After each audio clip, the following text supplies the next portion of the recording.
Hey, hello, namaste, and how have you been? How has the week been for all of you?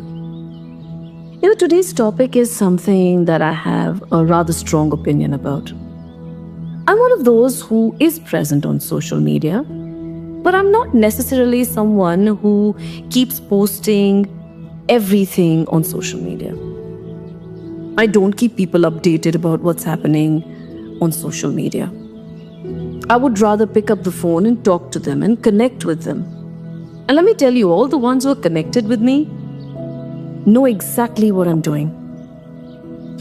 What's actually considered mildly suspicious these days? Not posting. No birthday photo. No late night thoughts with emojis. No carousel of my week in mood boards. In today's world, the current one that we're living in, people don't ask how you're doing anymore. They ask you, why are you so inactive? How come you don't post anything on social media? How come we really don't know what you're doing these days? They make it look like as if silence is a personality flaw. But here's the thing. What if not posting isn't a problem?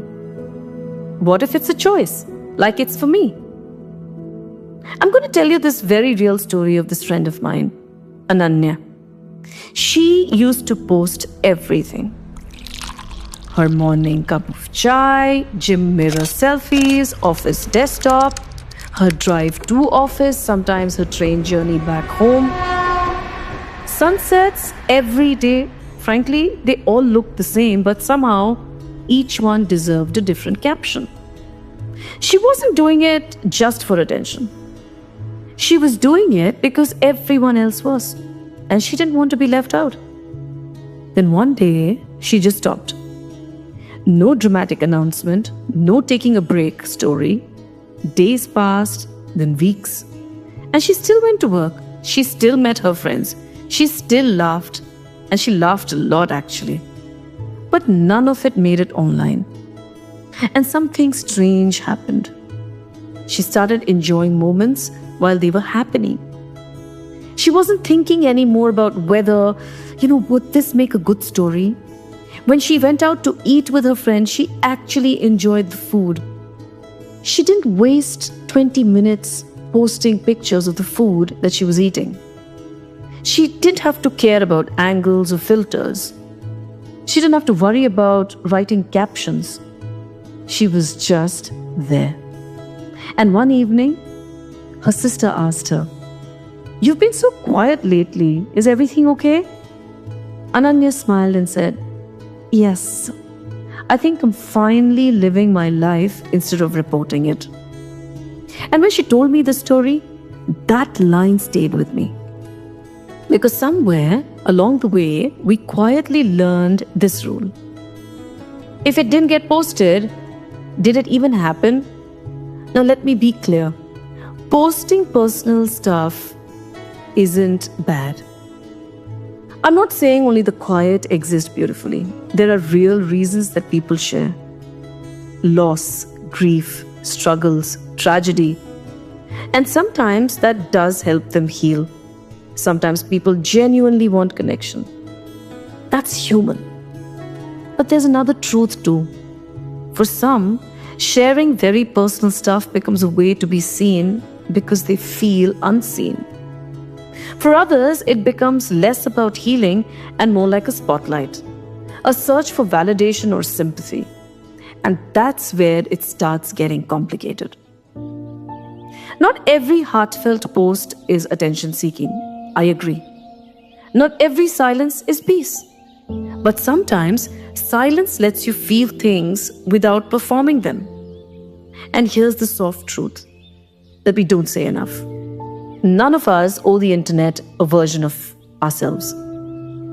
You don't owe updates. You don't owe dramatic confessions. You don't owe explanations for your quiet moments. Because some of the best things in life happen off camera.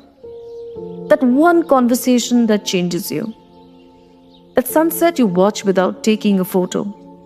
The realization that happens mid-walk, not mid-caption. You see, posting can slowly turn life into a stage.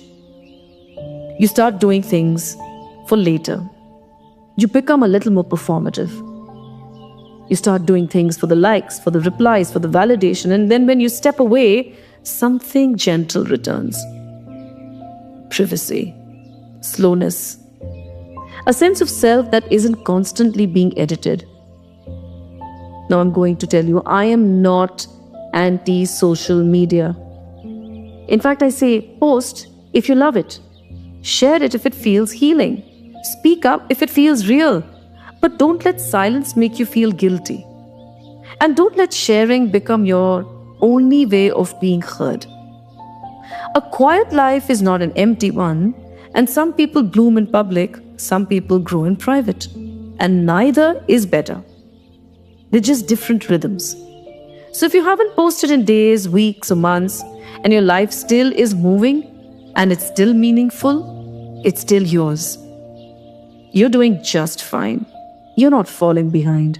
You're just living somewhere the algorithm can't see. And honestly, that's kind of beautiful. So here's to each one of you having a wonderful week ahead.